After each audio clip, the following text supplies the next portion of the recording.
Yes.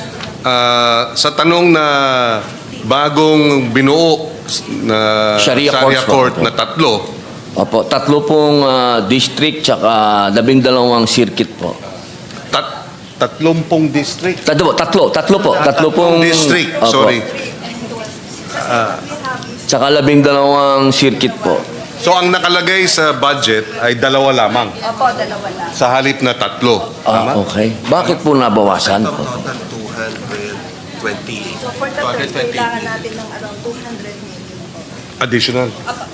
So kung isasama yung pangatlo, magdadagdag ng another 200 million.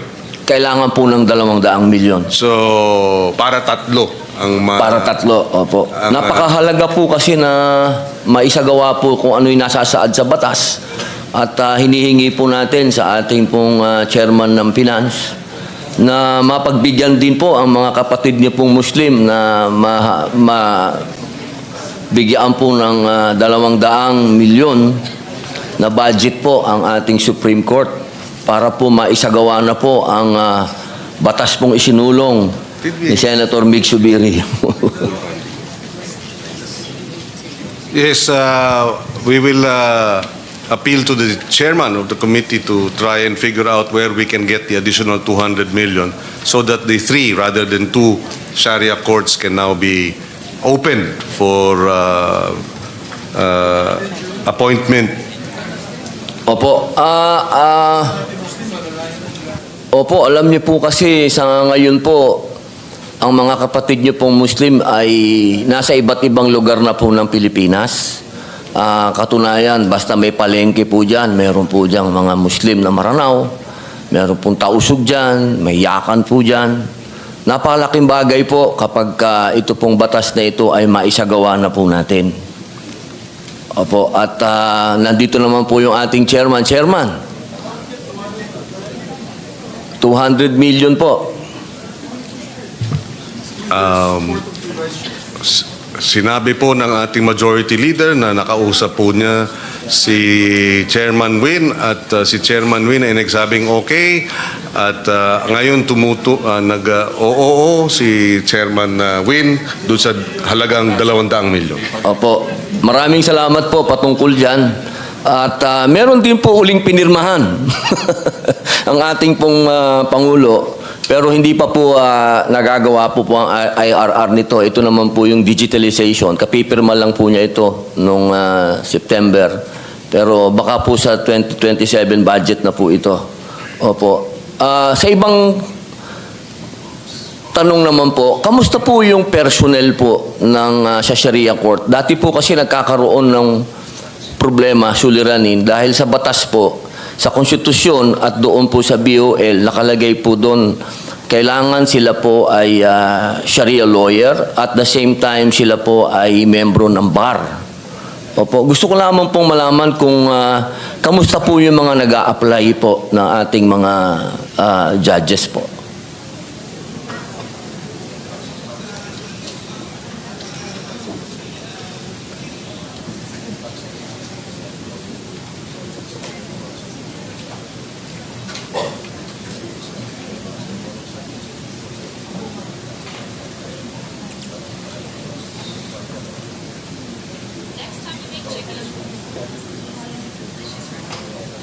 Meron kasing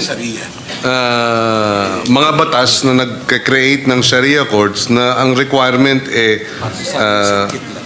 para sa Sharia circuit lang. Yung iba naman ay kinakailangan abogado rin. Meron po bang problema sa mga nag-a-apply po o kompleto na po? Mas attractive daw kasi yung regular courts na at bilang miyembro ng bar, kaya mas marami ang doon napupunta.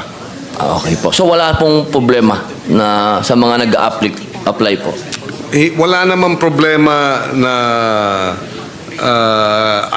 kakaunti lang ang nag-a-apply. Opo. kakaunti Mananawagan lang po ang ako dyan. mapagpipilian. Opo, mananawagan po ako dyan sa ating mga kapatid para mapunuan po yung napakagandang batas po na yan. Opo. Yes, malaking bagay po yun pagka si Senator Robin Padilla ang nanawagan. Palagay ko marami po silang makukumbinsi. Maraming salamat po. Sa ibang topic naman po, ginoong sponsor. Opo. Noong September 19 po, ang nagbigay po ang pahayag ang Supreme Court at ang Pilipinas na tayo po ay hindi na po miyembro ng ICC. Noong September 21, September 2021 yata po yun. 2021, sinasabi na meron pa rin po tayong pananagutan sa ICC. Ang tanong ko po, ang bansang Hungary po, noong June 2025, sila po ay kumalas sa ICC para po sa pagbisita sa kanila ni Prime Minister Netanyahu at hindi po nila hulihin si Netanyahu. Ang tanong ko po, yung po bang kaso ni Senator Bato, kung totoo po, kasi hanggang ngayon po wala pa rin pong kasiguraduhan kung mayroong warrant of arrest talaga o wala. Kapag hindi po ba natin surrender si Senator Bato, meron po ba tayong sasagutin sa ICC? Yun lang po, wala naman po ako. Yun lang po ang tanong ko. Meron po ba tayong sagot doon kung hindi natin siya isusurrender? Gaya ng nabanggit kanina nung nagtatanong si Senator Dante Marcoleta tungkol dito sa kaso ng ating kasamahan na si Senator Bato de la Rosa, mayroong limitasyon ng ating mga justice ng Korte Suprema na kapag ang isang kaso ay pending at mayroong petisyon ng ating kasamahan before the Supreme Court, ay dahil sa subjudice ruling, hindi po sila maaaring magbigay ng opinion at pahayag sa labas nung kaso mismo. At yung doon lamang po sila maaaring magbigay ng komento sa kanilang mga desisyon. Maraming salamat po. Wala po ako magagawa. Si Senator Marcoleta nga tumahimik eh. Opo, di tatahimik na rin po ako. Sa isang isa pong hiwalay pong topic, last topic po. Napanood ko po sa isang TV program ang isa po nating masasabing dating kalihim at dati din po nating kaibigan. Sinabi po niya na ang batas, we can bend the law, ang sabi niya. Ang tanong ko po, ako po kasi ay naniwala sa batas. Ako po ay 3 taon nakulong. Pinabayaan ko po na I served my sentence dahil naniniwala po ako sa batas. Ang tanong ko po, pwede po ba yun?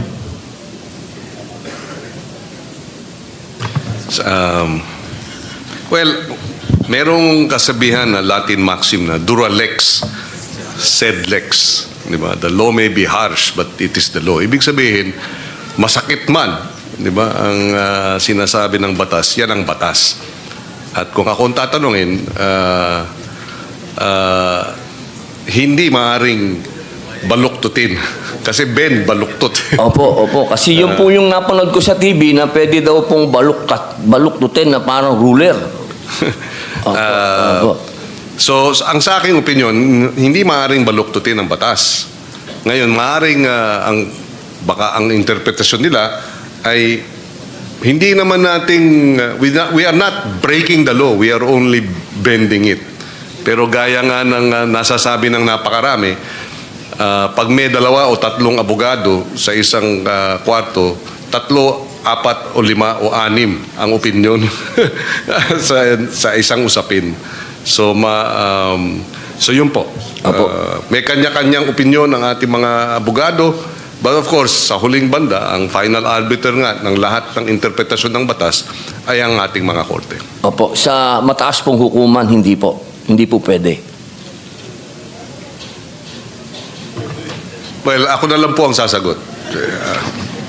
Hindi ito opinion ng Korte Suprema. opinion ko po ito. Hindi ho pwede. Maraming salamat po. Yun lamang po. Mabuhay po kayo. Opo. Maraming salamat kay Ginoong Senator Robin Padilla at maganda po ang kanyang mga naimungkahi na madagdagan ang pondo para ma-establish na at magkaroon na ng dagdag na Sharia courts